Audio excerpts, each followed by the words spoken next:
Oi pessoal, meu nome é Vânia Coutinho. A gente vai agora discutir algumas questões do técnico de necrópsia.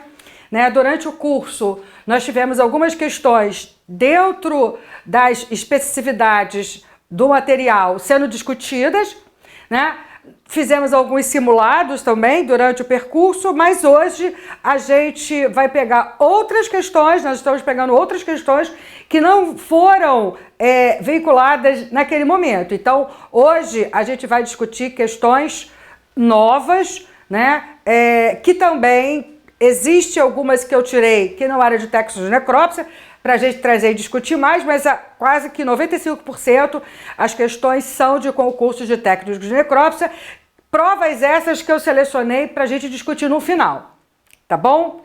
Então, hoje a gente vai discutir algumas questões. Gente, importante ressaltar que esse simulado, ele está em assuntos, separados em assunto, tá? Então, a gente tem sistema musculoesquelético, sistema digestório, sistema circulatório, e uma situação que foi percebida durante a realização do simulado é que muitas questões são do sistema musculoesquelético.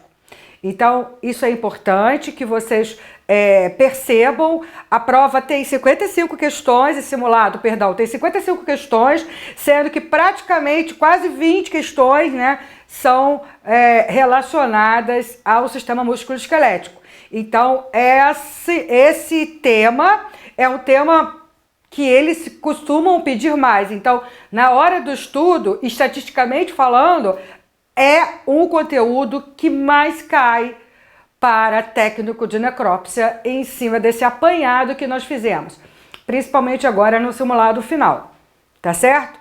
Então, vamos começar a discutir. Então, o primeiro tema é ligado ao sistema musculoesquelético e vamos falar sobre ele, botando o óculos para poder enxergar, Vamos lá? Então vamos lá, essa aqui não é uma questão relacionada ao sistema musculoesquelético, perdão, não é uma questão do técnico de necrópsia, mas tem muito, do sistema esquelético e é muito parecida com as questões de técnico de necrópsia, tá? Então vamos lá, a afirmativa a seguir contextualiza a questão, lê atentamente. Através do estudo anatômico, compreendemos a importância do reconhecimento das estruturas do esqueleto axial e apendicular. Então vamos lá. Assinale a alternativa que relaciona corretamente os números às respectivas estruturas que estão assinaladas ali com 1, 2, 3 e 4, tá? E 5 e 6. Então vamos lá.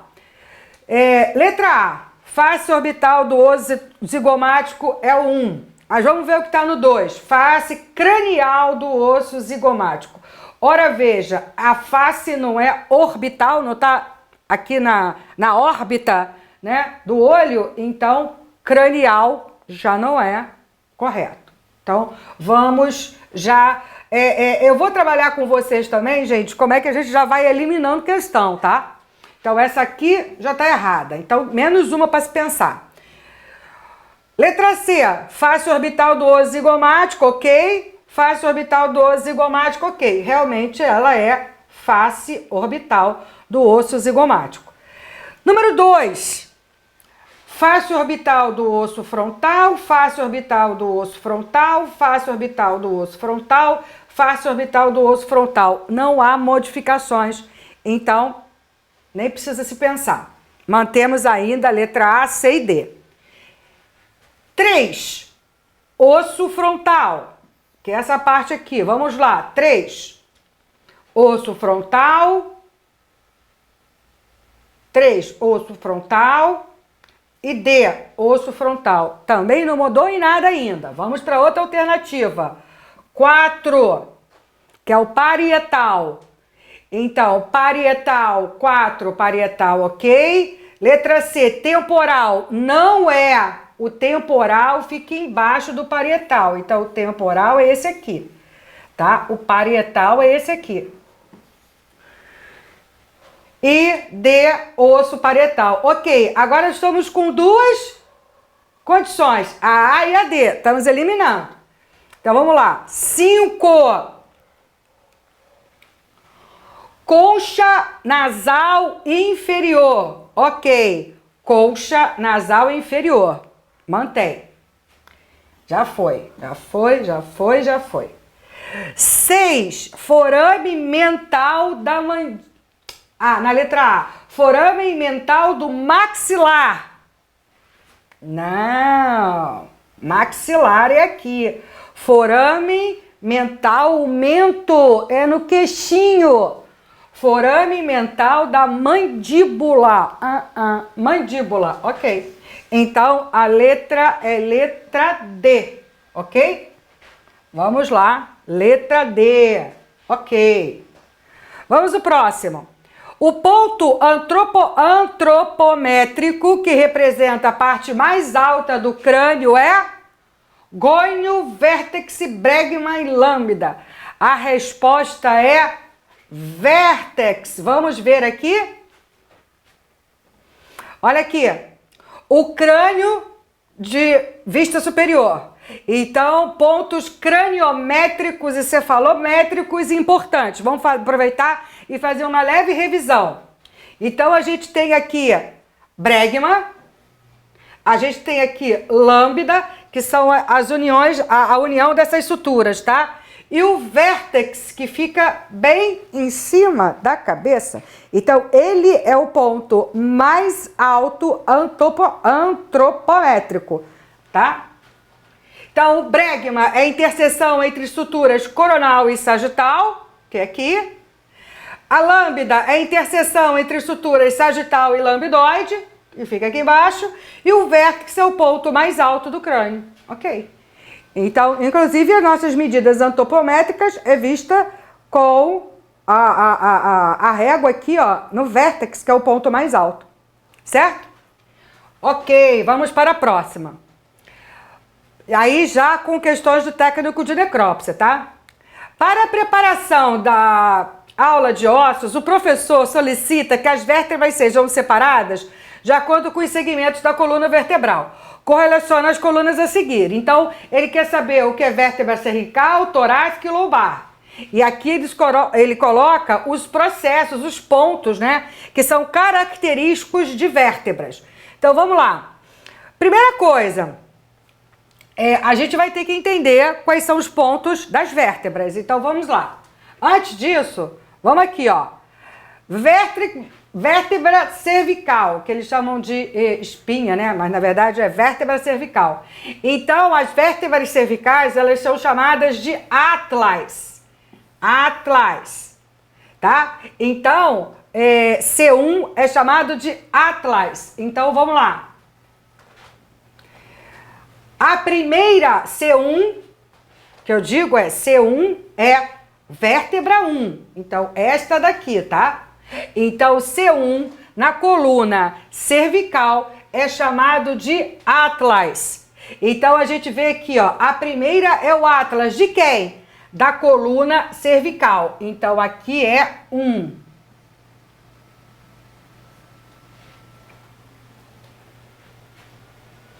Forame do processo transverso. Aonde é que tem isso? Vamos lá. Forame do processo transverso está localizada na C7. Então, faz parte também da coluna cervical. Entendam que vocês, para estudar, vão ter que também entender os processos, as localizações, né? E a identificação desses processos ósseos. Então, o forame do processo transverso também está na cervical. Então, veja bem, aqui a gente viu que a segunda e a terceira são correspondentes à coluna cervical, que é 1.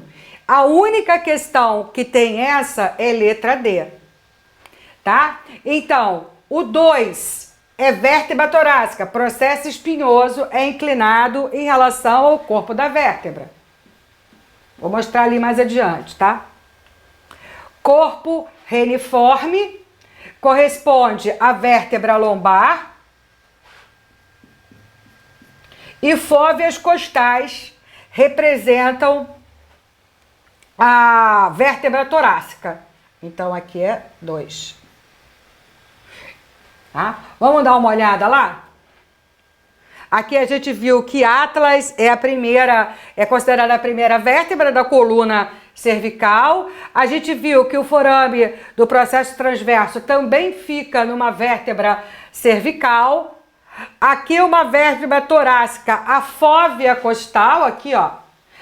O que é fóvea costal? Onde ficam as costelinhas, né, presas. E aí a questão correta, como eu falei, é a letra D. Próxima. Vamos lá? O esqueleto esquelético pode ser dividido em duas partes funcionais, o esqueleto axial e o esqueleto apendicular, né? Assinale a alternativa correta. Vamos lembrar que o esqueleto apendicular é... Opa, vamos lá.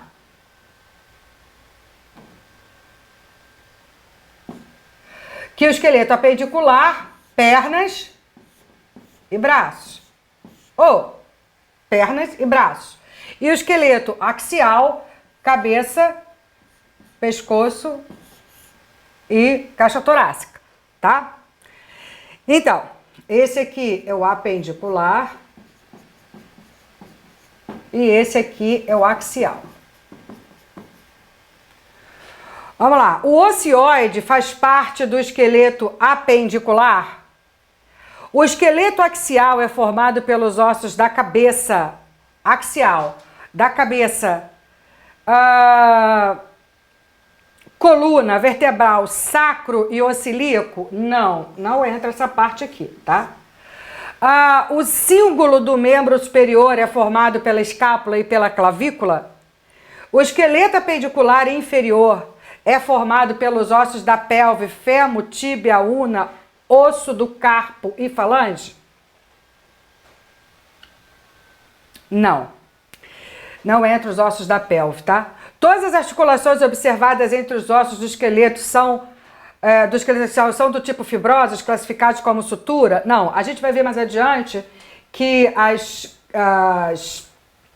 articulações, também chamado de juntura, tá? São principalmente as fibrosas, né? E as suturas são na cabeça, então não tem a ver com as do esqueleto axial, ok? Totalmente. A resposta correta, pessoal, é a letra C. O cíngulo do membro superior é formado pela escápula e pela clavícula. Questão fácil? De jeito nenhum. É uma pegadinha total, porque raramente, até os livros, poucos falam sobre cíngulo. Mas o que é o cíngulo? Na verdade, o cíngulo do membro superior, tá, é formado pela clavícula e pela escápula.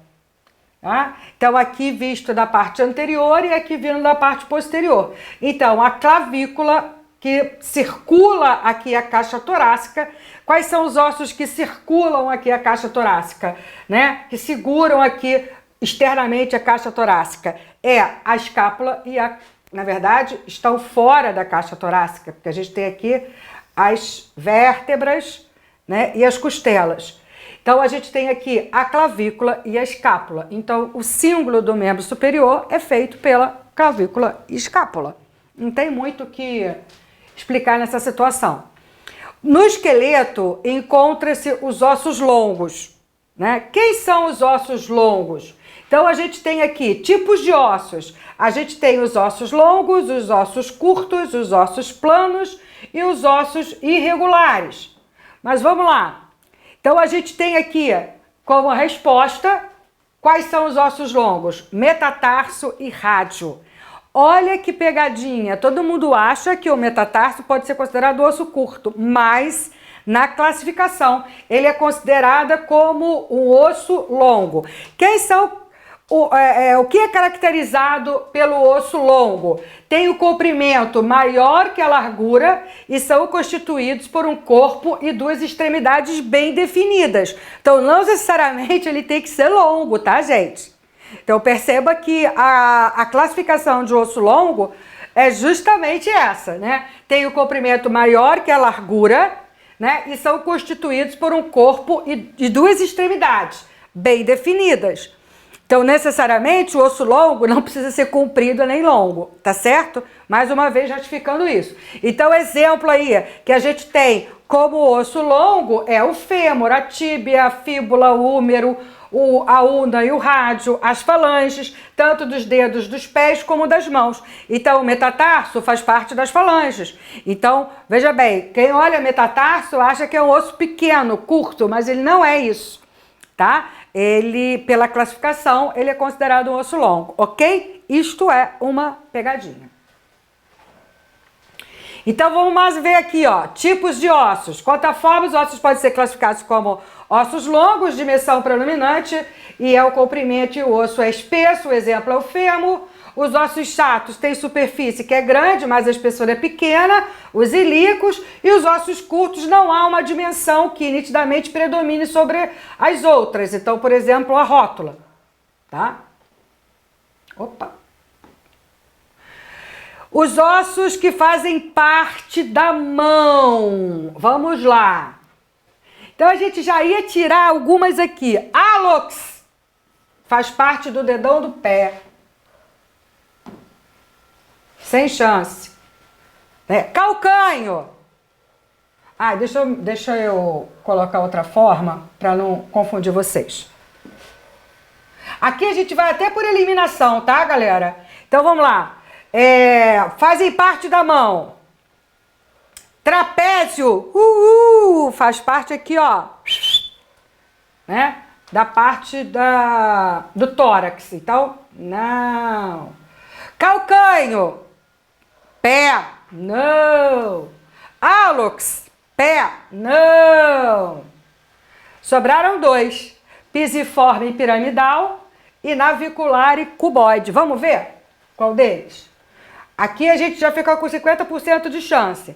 Então, nas mãos, a gente tem aqui, né? A gente tem falanges distais, que são essas aqui, né? Falanges mediais, que são as que estão em azul, as falanges proximais, que ficam no meio da mão, né? Os metacarpos, que são essas aqui mais próximas ao punho, e aqui esses ossinhos aqui, né, do punho, que fazem parte da mão, né? E aí eles são, ao todo, 7 ossinhos, tá? E esses ossinhos, vamos ver aqui o nome deles. 1, trapézio. 2, trapezoide. 3, capitato. 4, amato. 5, pisiforme. 6, piramidal. 7, semilunar. E 8, escafoide. Tá? Então, aqui a gente viu que até o trapézio faz parte, mas o cuneiforme não faz parte dessa relação. Então, a gente não pode considerar como osso da mão. Então, a resposta é letra A. Também é chatinha? É, porque tem que decorar esses ossinhos aqui do punho, ok? Então, olha onde é o osso cuboide. No pé. E o navicular? Também no pé. Então, não só o osso cuboide, como está escrito aqui, tá? Como navicular, são ossinhos do pé, tá? Aqui no navicular, no médio pé, como o cuboide também, ok? Vamos lá. A estrutura muscular que tem como função fixar os músculos nos ossos é fáscia, endomísio, fibra muscular, perimísio ou tendão. O que é, qual a terminação do músculo que se afunila e se prende ao osso? Essa é fácil, né, gente? Ó, tendão. Ó. Então, o tendão, ela tem a função de fixar o músculo no osso, ok? Opa, esse aí já deu a resposta. Encontram-se músculos lisos. Então, vamos lá. No tendão? Não, porque é musculatura estriada e também o tendão, ele não é músculo, ele chega a ser uma porção fibrosa terminal do músculo. né? Víscera, oca, articulação, esqueleto, nervo. Essa era até fácil, né? Essa é até você ia por eliminação, porque na verdade, né, esqueleto, né, não encontra músculo liso, articulação muito menos, nervo muito menos e tendão muito menos. Só fazendo uma revisão rápida. Músculo cardíaco, né, estriado cardíaco, a gente vai achar onde? No coração. Músculo estriado, na parte óssea voluntária. Todo que é ligado à musculatura esquelética é musculatura estriada. E quem é aquela musculatura involuntária? É aquela musculatura que fica em órgãos, tá? Então, é o músculo liso. Então, a gente não comanda essa musculatura. A peristalse é feita pela musculatura lisa, né? Então, toda essa contração dessa musculatura que a gente não coordena, né, que fica nos órgãos, é a musculatura lisa, ok? Próximo. Das estruturas... próxima. Tô toda hora, tô achando que vocês estão aqui. Das estruturas abaixo é juntura do tipo fibrosa. Vamos entender o que é juntura. Juntura, né, faz parte da articulação. Junta tudo. Então, o que é o sistema articular? Então, o sistema articular, também chamado de juntura, né, são as uniões funcionais entre os diferentes ossos do esqueleto. Então, tudo que junta é juntura ou faz parte a mesma coisa, articulação. São divididas nos seguintes grupos, de acordo com a sua estrutura e mobilidade. Então, a gente tem articulações fibrosas, também chamadas de sinartroses ou imóveis. Articulações cartilagíneas seria a anfiartrose ou com movimentos limitados. As articulações sinoviais, que também são chamadas de diartroses ou articulações de movimentos amplos. As junturas, né, fibrosas, então, as articulações fibrosas, elas têm a mobilidade reduzida, chamadas sinastroses. Então, são do tipos sutura, sindesmoses e ganfosas. Onde é que a gente tem a sutura? Principalmente em ossos nasais e entre a parietal ou temporal, né? Geralmente no crânio. As sindesmoses, grande quantidade de tecido fibroso, a gente vai ver na articulação tibio-fibular distal e na radioulnar medial. E as gonfosas a gente vai ver na arcada dental. Então vamos voltar lá à questão. Das articulações, das estruturas abaixo, é juntura do tipo fibrosa. Então vamos lá. O que é a fibrose? Então a fibrose a gente vai ver aqui de novo.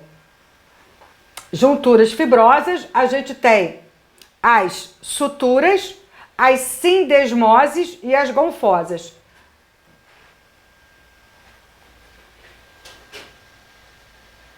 Então, provavelmente é a letra D. Vamos lá ver? É a letra D. Sutura. Porque, na verdade, a outra definição, que é a gonfosa e assim, que eu já esqueci o nome, não está entre as questões. Então, a sutura é uma das junturas, né, fibrosas, ok? Aqui mostra, né, a classificação das junturas, as junturas fibrosas, né, tecido interposto e conjuntivo fibroso. Os tipos de junturas fibrosas são suturas e as sindesmoses, que é a palavrinha que eu esqueci. E aqui mostra, né, quais são os tipos de sutura. Sutura coronal, né, sutura lambdoide, sutura escamosa, né? Então esses são os tipos de suturas. Por isso que eles dizem que elas são imóveis. A gente não consegue mobilizar esse tipo de articulação, mas ela existe, tá? Existem outras junturas também, que são mais articuladas. Por exemplo, a juntura do ombro e clavícula. Então, a gente tem aí a escápula humeral, a juntura externo-clavicular e a juntura acrômio-clavicular. Então, existem outras articulações, a gente tem articulação no corpo todo, algumas mais móveis, outras pouco móveis, ou chamadas também de semimóveis, e outras móveis e imóveis, tá? Vamos lá. São ossos que formam a cavidade craniana. Então, vamos lá. Maxilar e occipital. Então, a resposta é temporal e frontal. Vamos lá. O maxilar faz parte da cavidade craniana? Não, porque ele está aqui, ó. Se a gente for pensar, olha essa figura aqui. Esse que está aqui, ó, são os ossos do crânio.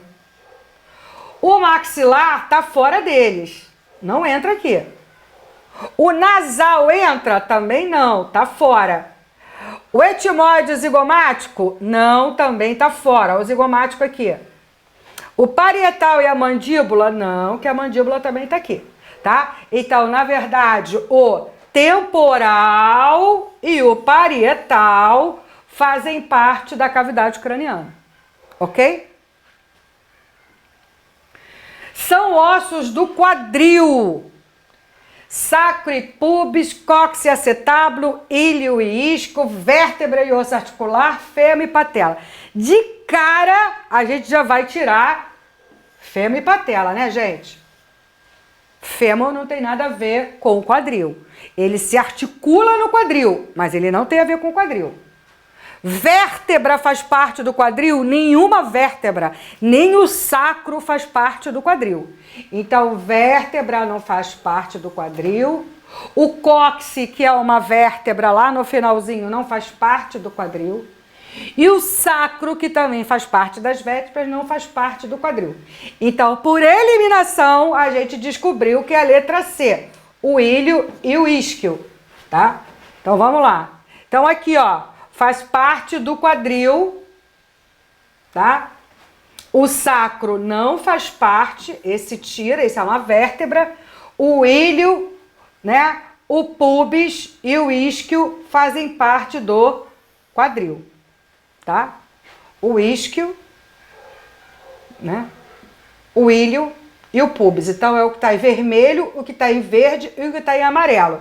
Tudo isso aqui faz parte do quadril. Ilho, isquio e pubis, ok? Então, ilho e isquio.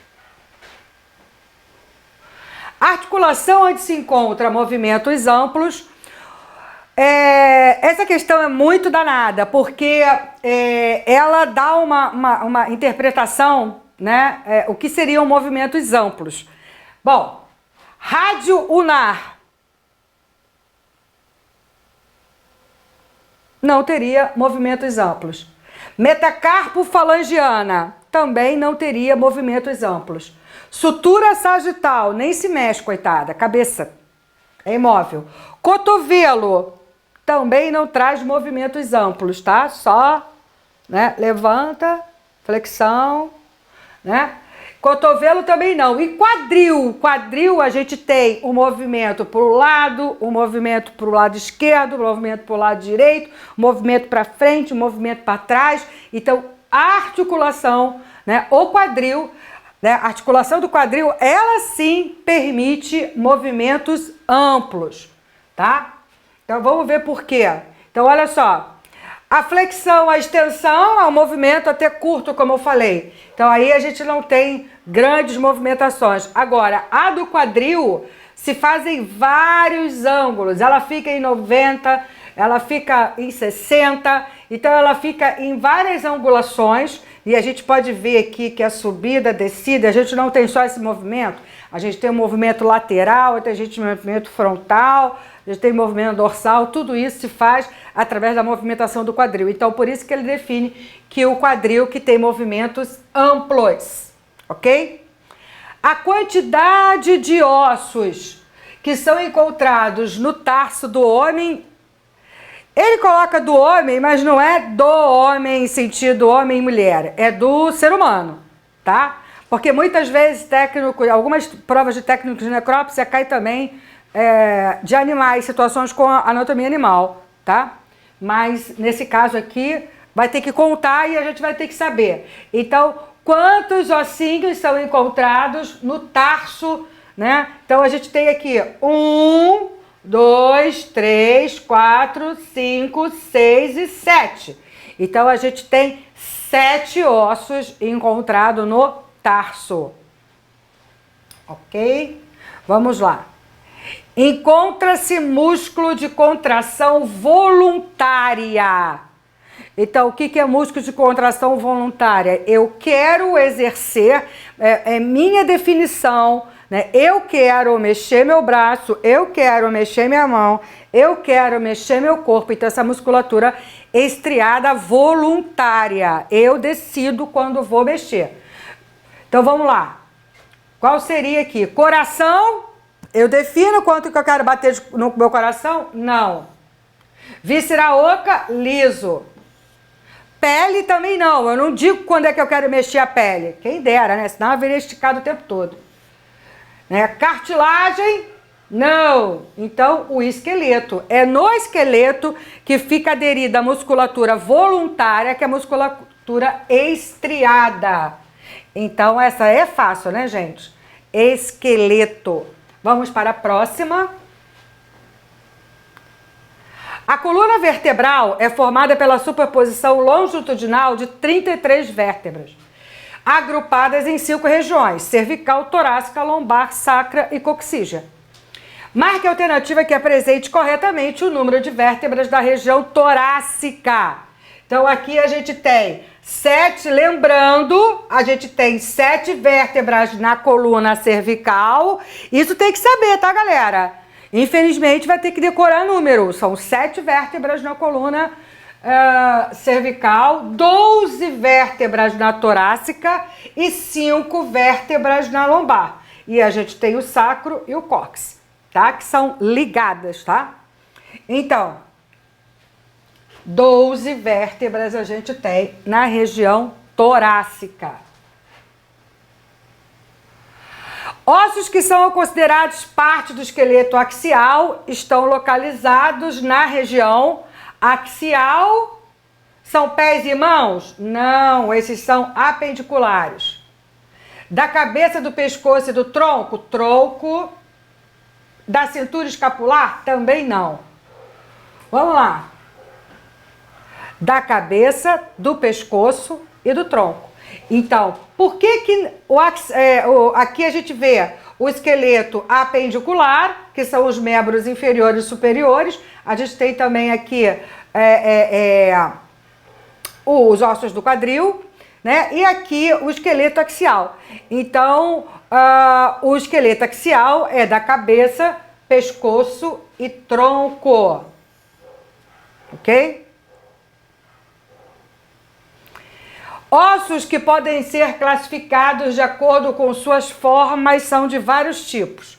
Sobre o fêmur, é correto afirmar que se trata de um osso classificado como curto, longo, laminar ou sesamoide. Longo, né, gente? Pela aquela classificação que nós já demos, ok? A gente já conversou.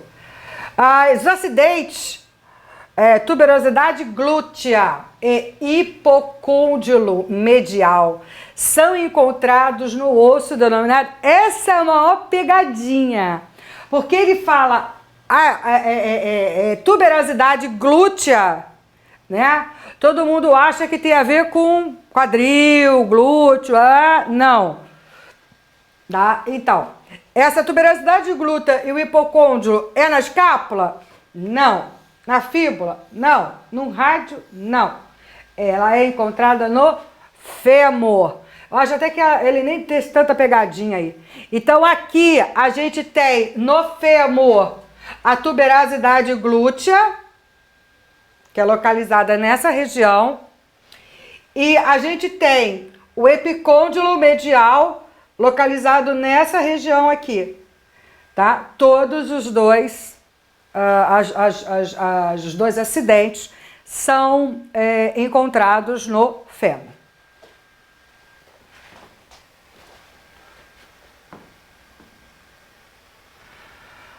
Assinale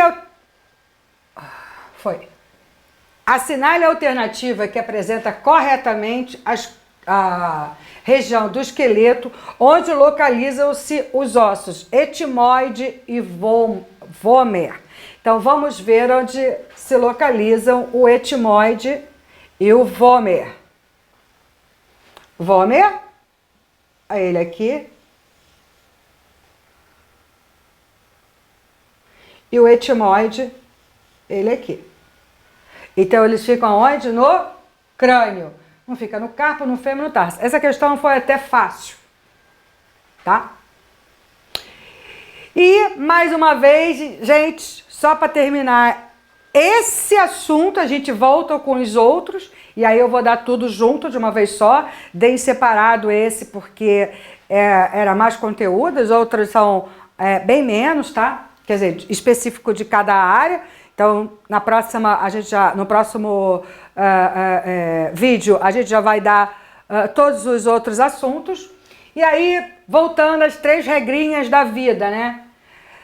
Que é super importante, principalmente quando a gente está estudando para concurso. Se você não for atrás do que quer, nunca vai ter. Então, comece a estudar. Não dê mole.